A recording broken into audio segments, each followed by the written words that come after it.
अस्सलाम वालेकुम, कैसे हैं आप सब।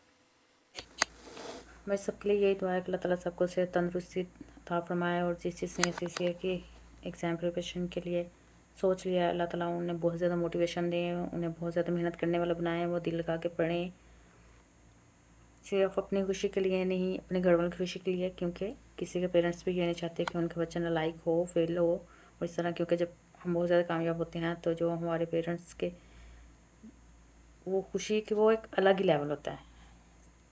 अगर किसी को ये लगता है कि नहीं कि बस मेरे पेरेंट्स से ज़्यादा खुश होते हैं, शायद दूसरे पेरेंट्स खुश नहीं होते, नहीं, पेरेंट्स सबके ही बहुत ज़्यादा खुश होते हैं जब उनके बच्चे कामयाब होते हैं। तो इसलिए हमेशा हमें ये सोचना चाहिए कि हमने अपने पेरेंट्स की खुशी के लिए बहुत ज़्यादा मेहनत करनी है। और जब हमने कहा कि हाँ हमने CCA करना है, CA करना है, तो हमारे पेरेंट्स ने हमें कभी भी नहीं रोका, ठीक है। तो अब ये नहीं कि हम फीसें दें और बार बार फेल होते जाएँ, इस तरह नहीं करना।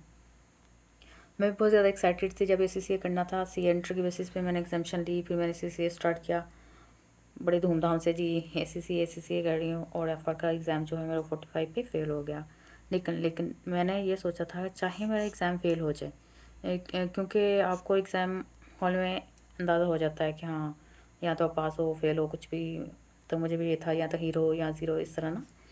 कि पेपर मुझे ईजी लग रहा था लेकिन फिर भी मुझे कहीं ना कहीं डाउट था कि मैं भी फेल ना हो जाऊँ, इस तरह। तो मैंने फिर ये सोचा कि नहीं। फिर मैंने जब बहुत ज़्यादा लोगों से पूछा ना, भाई इस तरह मेरा 45 पे फेल हो गया है, तो फिर काफ़ी ज़्यादा लोगों ने मुझे बताया कि ना एग्ज़ाम फीडबैक में देखो कौन सा एरिया ज़्यादा वीक था, उस पर ज़्यादा फोकस करो और इस तरह। फिर जब मैंने एग्ज़ाम फीडबैक जाकर देखा तो मुझे अंदाज़ा हुआ कि भाई पार्ट सी में तो सही मैंने अंत में चाहा था। रेशो वाले जो क्वेश्चन उसमें तो अच्छा खासा मैंने 0.27% में मार्क्स और इस तरह।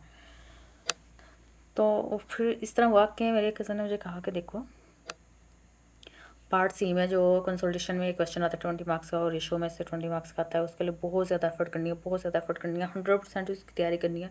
इस तरह तैयारी करनी है कि ये सोचना है कि बस मैंने तो 45 में से 32 मार्क्स लेके उठना है, ठीक है। एक होता है किसी चीज़ के लिए लड़ना, जंग करना, ठीक है। जब आपके अंदर ये मोटिवेशन होती है कि भाई मैंने तो अब इस चीज़ को हासिल करके छोड़ना है, ठीक है। आप एग्ज़ाम में भी यह क्या था, पूरे एक वो जंग वाला सीन होता है कि ठीक है भाई आपने अब पूरी एफर्ट करनी है, लड़ाई करनी है, जंग करनी है कि आपने ना बस 40 में से 35 मार्क्स लेके जाने हैं 30 उसमें। और ये जी ठीक है जो मुझे समझ आ रहा है वो मैं कर रहा हूँ, नहीं और इस तरह बिल्कुल डल और इस तरह हो गए, मतलब इस तरह नहीं होना चाहिए। मोटिवेशन आपका मेहनत और आपकी मोटिवेशन ये दोनों चीज़ें मिलती हैं तब जाके आपका पेपर पास होता है। यानी कि आपने बहुत अच्छी तैयारी किया, बहुत अच्छी तैयारी की, आपका सारे कॉन्सेप्ट, लेकिन पेपर में बैठ के आप कह रहे हो ये पेपर करने को दिल नहीं कर रहा, आप किसी वजह से परेशान है, डीमोटिवेटेड है, आपने बस इस तरह नहीं। मोटिवेशन मोटिवेशन बहुत ज़्यादा ज़रूरी है। फिर मैंने ये सोचा जब मुझे ये पता चला कि नहीं पार्ट सी में बहुत ज़्यादा मेहनत करनी चाहिए, 40 मार्क्स पे बहुत ज़्यादा मेहनत करनी चाहिए। हम बाकी 60 मार्क्स पे करते हैं, इस 40 मार्क्स पे इतने फोकस नहीं करते और एकदम से हमारे इतने ज़्यादा मार्क्स यहाँ से कट के और एट द एंड हम फेल। तो फिर मैंने सोचा कि अच्छा मैं ना बाकी सबके साथ भी ये शेयर करूँगी कि आपने पार्ट सी पे बहुत ज़्यादा फोकस करना है। फिर मैं सोचती थी नहीं लोग कहेंगे भाई ये खुद तो 45 पे फेल होकर बैठ गया और हमें ना नसीहत करनी चली और सब।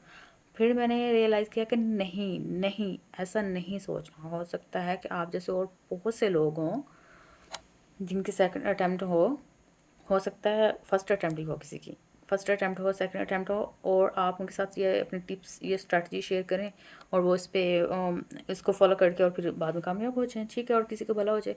हमें ये नहीं मतलब ये सोचना नहीं हम पास होंगे तो फिर बताएंगे भाई। अब आपको पता चल गया ना, अब आपको ये चीज़ समझ आ गई कि हाँ मैंने इस तरह लेके चलना है तो फिर ही मैं कामयाब होऊंगा। तो आप अभी से अगर किसी को बता देंगे तो क्या जाएगा आपका।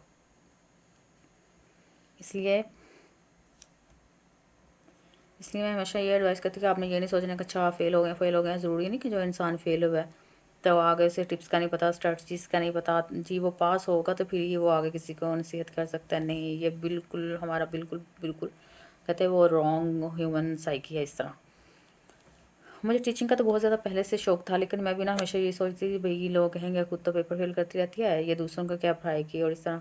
ज़रूरी नहीं होता कि अगर एक इंसान का पेपर फेल हो गया तो भाई उससे पूरा सब्जेक्ट ही नहीं समझ आ रहा। हो सकता है किसी कुछ स्टैंडर्ड्स में वो वीक हो और बाकी में उसको बहुत ज़्यादा स्ट्रॉन्ग हो, ठीक है, उसके कंसेप्ट बहुत ज़्यादा स्ट्रॉन्ग हो।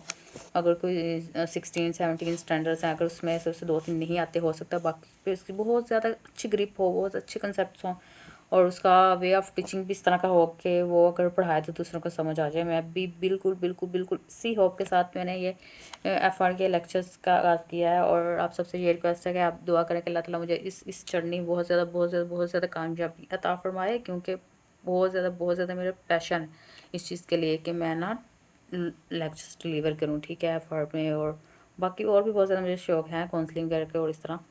तो आप सबकी दुआओं की बहुत ज़्यादा ज़रूरत है, और आप सबके लिए भी मेरी बहुत ज़्यादा दुआ है कि अल्लाह ताला आप सबको कामयाबी अता फरमाए। और सबसे ज़्यादा बढ़ के ये कि अल्लाह ताला आप सबको मोटिवेट रखें और बहुत ज़्यादा मेहनत करने की तौफीक अता फरमाए। और जो जो भी डिस्ट्रैक्शंस हैं, जो जिन जिन चीज़ों की वजह से आप डिस्ट्रैक्ट होते हैं, अल्लाह ताला उन सबको आपसे दूर कर दे, हर बुराई को आपसे दूर कर दे और आपको बहुत ज़्यादा कामयाब करके आपको और आपके घर वालों को बहुत ज़्यादा खुशियाँ नसीब करें।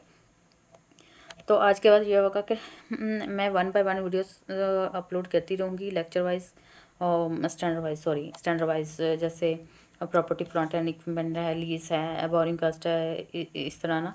और जहाँ पे मुझे लग रहा होगा कि हाँ कि मैंने किसी इस तरह इनमें मिस्टेक्स की, और कौन कौन से एरिया जो है वो ज़्यादा इम्पोर्टेंट है, जिन पे ज़्यादा फोकस करना चाहिए, और किस तरह हमने वो इसकी प्रिपरेशन को लेकर चलना है, वो सारी स्ट्रेटजीज मैं आप लोगों के साथ शेयर करूँगी।